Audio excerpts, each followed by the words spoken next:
Lottery ticket বিক্রিতে দুর্নীতি আর সেই দুর্নীতির তদন্তে ফের শহরে একাধিক জায়গায় ইডি। সুপ্রিম কোর্টের নির্দেশে নির্বাচন কমিশন 2024 সালে যে তথ্য প্রকাশ করে তাতে ফিউচার গেমিং নামে একটি গোষ্ঠীকে নির্বাচনী বন্ডে সবথেকে বেশি চাঁদা দেওয়ার তথ্য উঠে আসে। আদালত কেরলের কোচি শহরের বাসিন্দা সায়েন্তিয়াগো মার্টিন নামে এক পেপার লটারি ব্যবসায়ী সংস্থা ফিউচার গেমিং, এই রাজ্য এবং রাজ্যের বাইরে মার্টিন এবং তার ঘনিষ্ঠদের প্রায় 20টি ঠিকানায় গতকাল সকালে তেরেফুল অভিযানে নামে ইডি।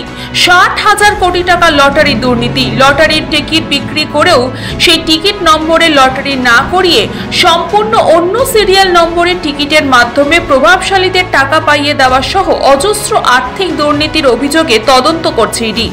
চলতি মাসের 2 তারিখ থেকে দক্ষিণ ভারতের একাধিক ঠিকানায় তল্লাশি অভিযানের পর সেখান থেকে প্রাপ্ত নথির ভিত্তিতে কলকাতায় গতকাল অভিযান চালায় দিল্লি থেকে আসা ইডির আধিকারিকের বিশেষ দল।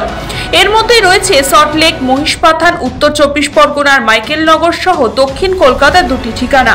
ঠিক সেই রকম ভাবে আজ সকাল থেকেও একই কায়দায় চলছে ইডির এই রেড।